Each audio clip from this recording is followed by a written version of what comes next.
Está começando mais um vídeo do Zcast. Hoje a gente vai falar de literatura. Nossa, bicho! A gente fala sobre Matadouro 5, que é o livro do Kurt Vonnegut, que é um cara muito bom. Ele é incrível. Ele escreve sátiras, ou não sei se sátira, mas ele escreve romances criticando, ou pelo menos trazendo pensamentos muito complexos. Só que ele faz piada daquilo, né? Ele tem um humor... Ele clariza as coisas. Um humor bem britânico, assim. Seria uma coisa muito parecida com o Guia do Mochileiro das Galáxias, pra quem não conhece.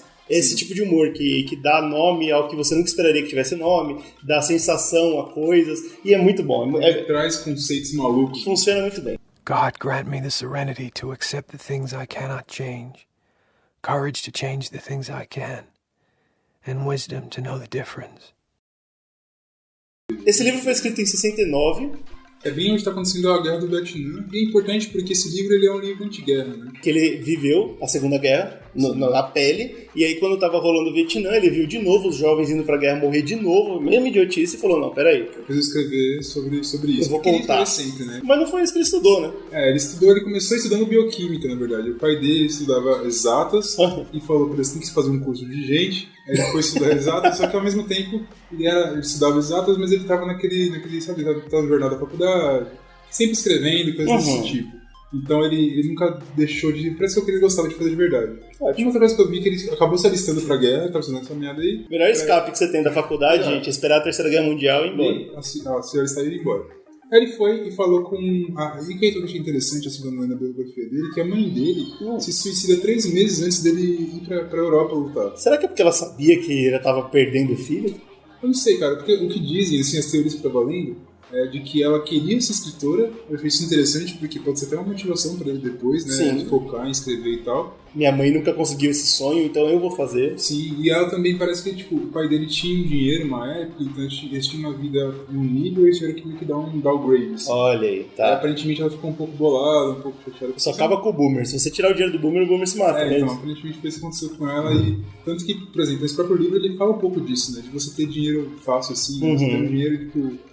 Você fica aquele medo, tipo, imagina se mudar a situação de desse cara, a gente não tava nem esperando por isso. Né? O que ele vai fazer? Como que ele vai fazer? E é interessante porque ele fala muito sobre mortalidade também, então a gente percebe que é um tema que tá próximo dele, né? Sim. Pô, a mãe dele cometeu suicídio logo antes dele ir pra guerra, olha isso, né? E aí o absurdo que fez ele, a motivação pra escrever esse livro, foi porque na guerra ele foi prisioneiro, ficou preso pelos alemães e ele foi pra Dresden, que é uma cidadezinha que existia lá. Cidadezinha entre aspas, né? Era uma cidade bem desenvolvida, uma cidade que eles falam que era maravilhosa e linda. E pacífica, né? Pacífica, e não estava fazendo, tinha indústrias lá, porque era uma cidade que estava em desenvolvimento, mas não era uma cidade que tinha indústrias de guerra. Né? Até onde a gente entende, é uma cidade que ficou longe da guerra, é uma cidade alemã que não tinha nada a ver com a guerra. Exatamente. Só que adivinha? Mas, aliás, passaram e incendiaram com aquelas bombas incendiárias malucas lá, que dizem até que tinha um efeito tão pesado quanto bomba atômica, por exemplo. Exato, e é uma coisa... até mais na guerra. Como eles venceram a guerra, a gente esquece disso, mas os Estados Unidos e a Inglaterra, eles tiveram parte em massacres também. Exatamente. E como tava matando alemão, todo mundo falava, é nazista, mas nem todo alemão era nazista. Exatamente. Mesmo que ele participasse daquele bagulho, ele tava na sociedade aceitasse. Não era soldado, não tava em guerra. Soldado, né? Exatamente. E aí é crime de guerra, e a gente esquece disso. E o Kurt, ele viveu isso, ele falou, eu vou contar a história. O que é mais engraçado é que parece muito uma coisa de história mesmo, né? Porque ele sobreviveu porque ele tava preso num matador. Ele deu sorte. Só que ele nunca conseguiu saber como fazer sobre isso. Vou escrever sempre uma história.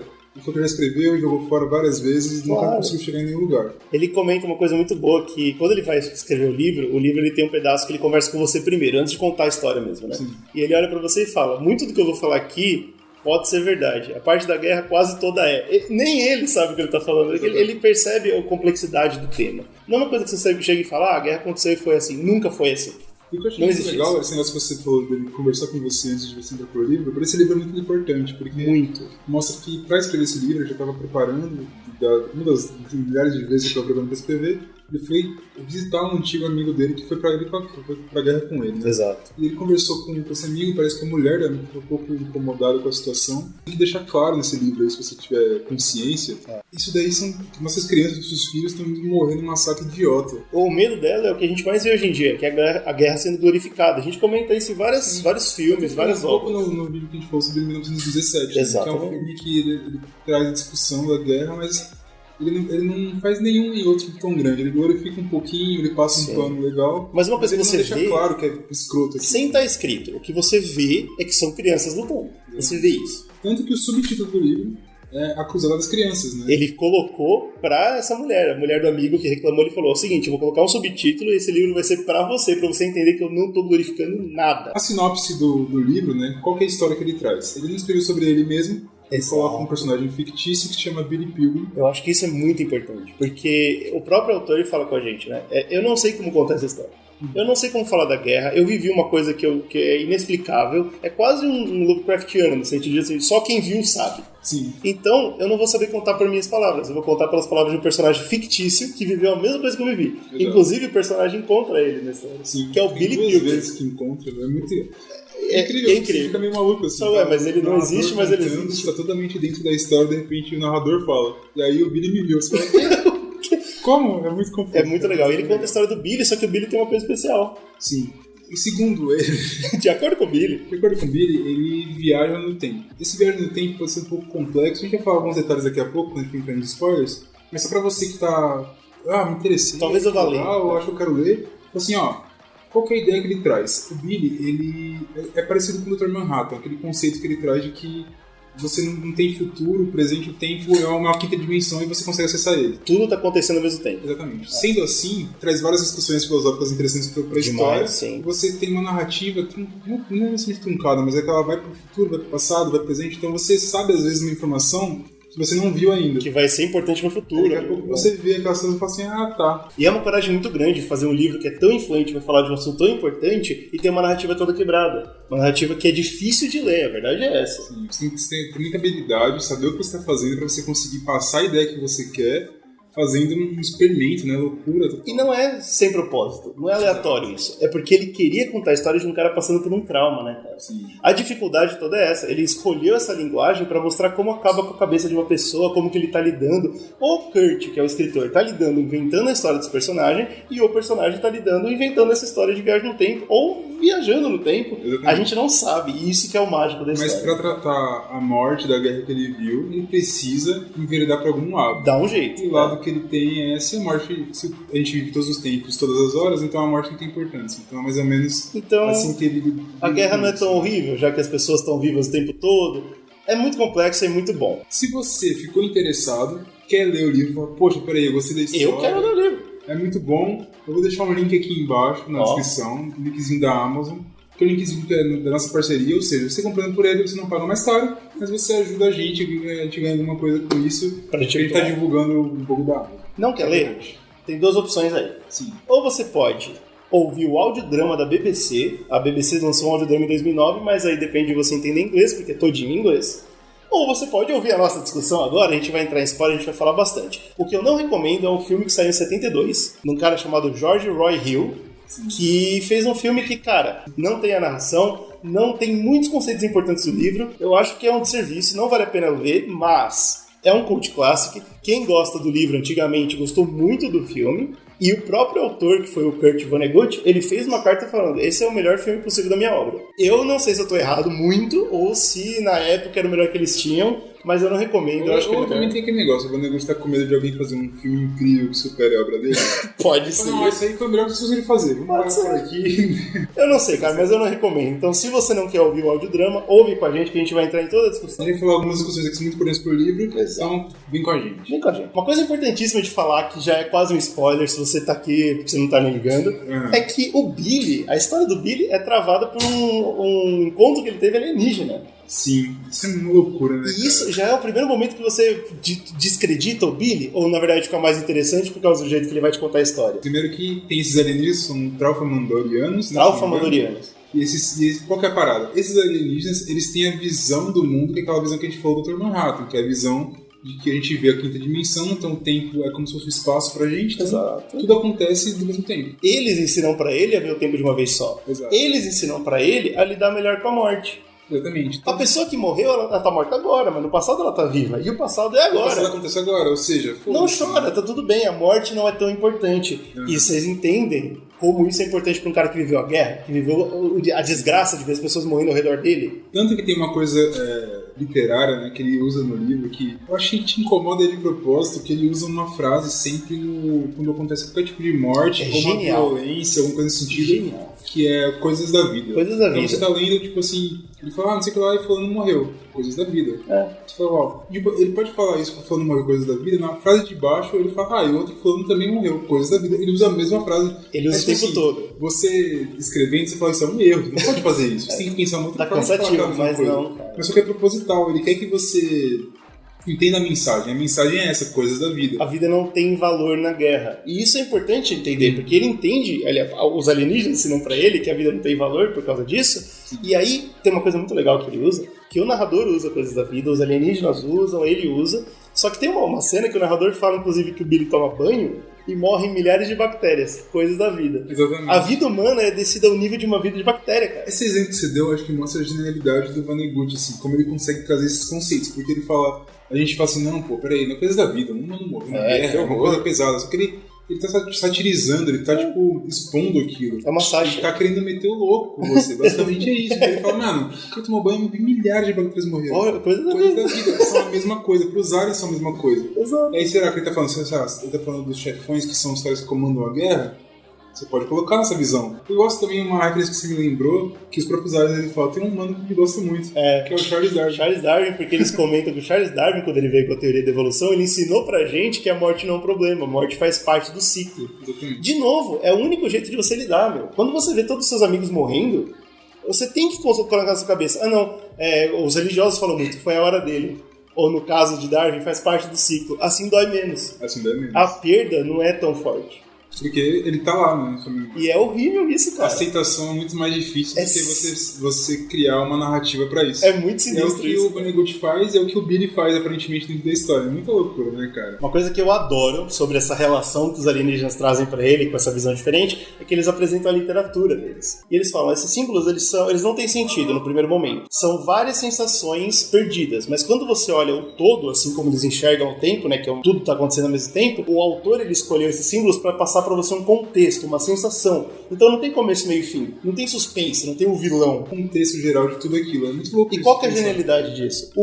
A metalinguagem. Porque o Kurt, ele escreveu um livro que é isso. Ele escreveu um livro que não tem pé nem cabeça. Ele começa no meio, o final tá antes da metade. A morte do personagem vem no meio do livro. É uma farra o livro. Então se você lê de uma vez, não faz sentido. Agora, quando você pega de fora e você entende que é uma alegoria para a cabeça de um cara que foi muito ferido pela guerra, muito mais do que uma ferida física, o contexto tá lá. É um livro anti-guerra, sim. E o próprio Kurt, ele comenta, fazer um livro anti-guerra parece burro, não tem muito objetivo, porque é que nem fazer um livro anti-geleiras. Sempre vai ter geleira, a água sempre vai congelar. E sempre vai ter guerra. Sim. E se não tiver guerra, se algum dia a gente não tiver guerra, sempre vai ter morte. E é a mesma coisa.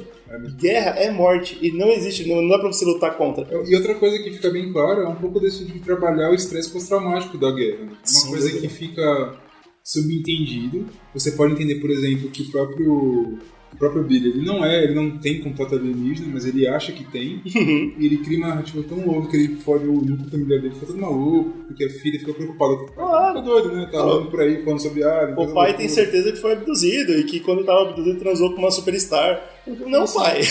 É muita loucura. Então, tipo, isso mostra um pouco de como ele, naquela época não era tratado disso, né? Então, os caras que vieram da Segunda Guerra Mundial não falavam disso. O que eu acho engraçado é porque sempre tem aquela ideia, né, daquela masculinidade muito forte. Tipo assim, eu gostava daqueles caras que voltaram da Segunda Guerra Mundial, que eles eram heróis, e eles não falavam das merdas dele pra ninguém. Nunca tinha problema. Tudo eles guardavam dentro de si, não davam problema pra ninguém. Só que aí você vai ver, tipo, o número de pessoas que, sei lá, soldados que voltaram e se suicidavam, por exemplo. Enorme. Era parecido com os de hoje. Viraram drogados. Um monte.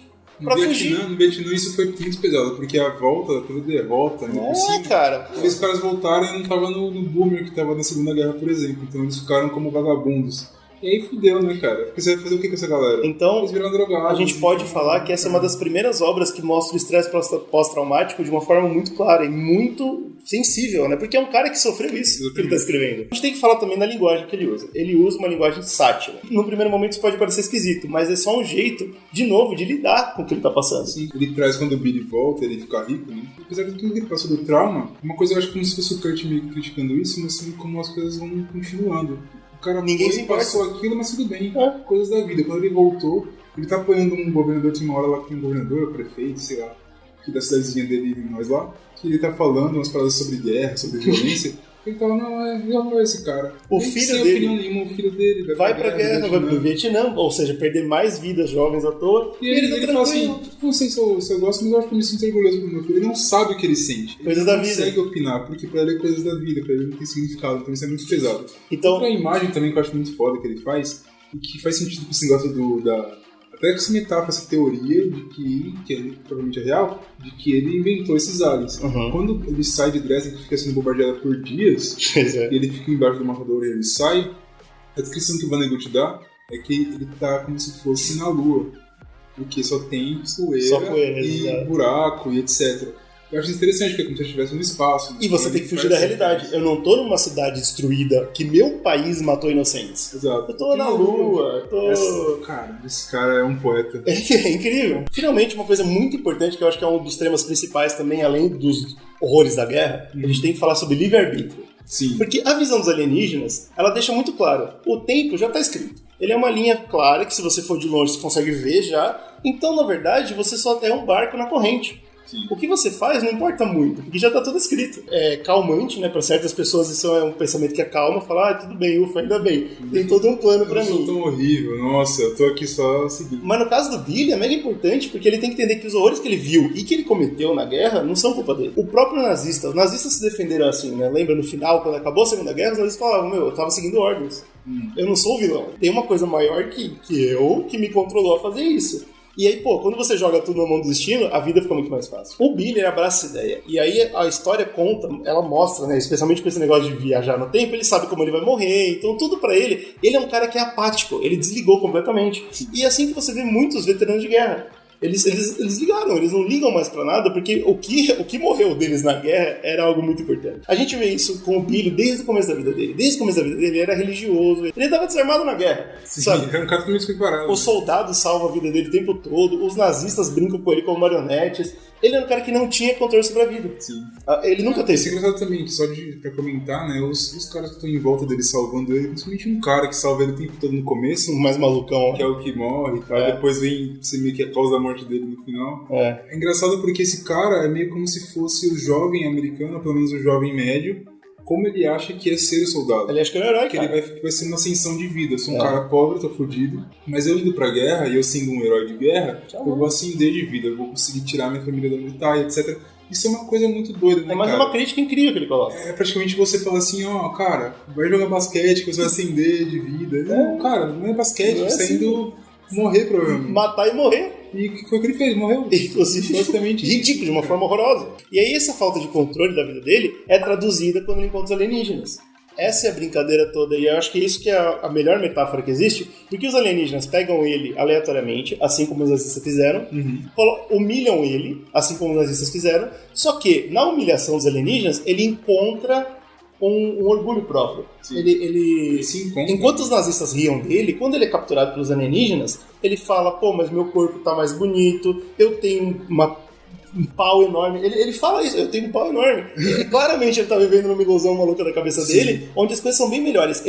Foi o único jeito que ele deu pra entender o trauma que ele passou. Ele criou essa imagem na cabeça. Ele criou, porque assim, ele ficou preso, então ele criou um outro presídio, como um zoológico alienígena, em que lá ele fica com tudo de luxo, entre aspas, que eles trouxeram junto com ele. Dizem, né, que roubaram um monte de coisa legal lá pela terra. Pra jogam uma atriz maravilhosa pra ele transar. Que eu acho que era atriz pornô e tava querendo ter ascensão. E no primeiro mês ele já faz um filho nela. Exato. Tipo, ele é perfeito, ele é um macho alfa. É uma idealização muito pesada, né? E é muito triste pensar isso. No livro todo de Apatia, que ele fala, poxa, eu tô me sentindo bonito, tô me sentindo gostoso, então eu tô sentindo meu corpo como se fosse uma coisa legal. Tá? Só na ilusão dele, cara. Só na ilusão. Isso machuca muito. E você tem que pegar pra pensar que é muito louco, né, cara? Você passa por um trauma que você fica preso, pra você fugir dele, você cria uma ilusão que você tá preso também.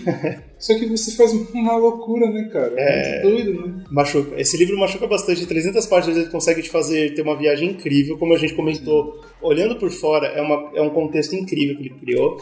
O próprio autor, ele falou que ele tem um pouco de vergonha, né, de estar ganhando dinheiro com isso. Esse sentido de ser vergonha é como se fosse algum tipo de culpa. Como ele é um cara muito engraçado nesse sentido, assim, ele tem uma comédia bem ácida, nesse sentido, ele fala, poxa, de cada pessoa que morreu em Dresden eu ganho $3.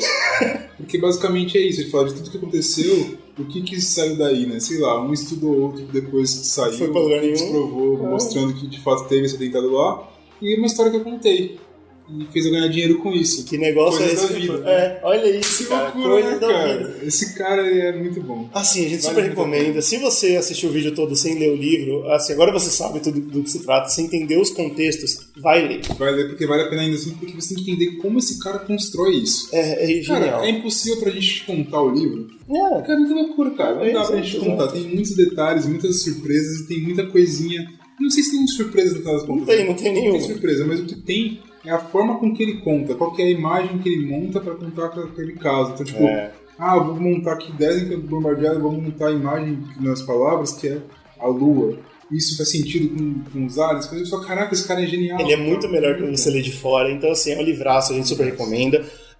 Vai ter mais crítica de livro. Vai ter. Crítica para review. Inclusive, teve outro livro dele que eu li que é incrível, que é Filho de Gato, fica a recomendação. Fique de olho no canal, dá o subscribe aí, se inscreve, porque a gente vai com certeza falar mais de livro. Chega de falar de filme, né? Pô, vamos variar um pouco. A gente vai falar do que a gente quiser. A gente vai falar do que a gente quiser, a verdade é essa. Coisas da vida. Até a próxima.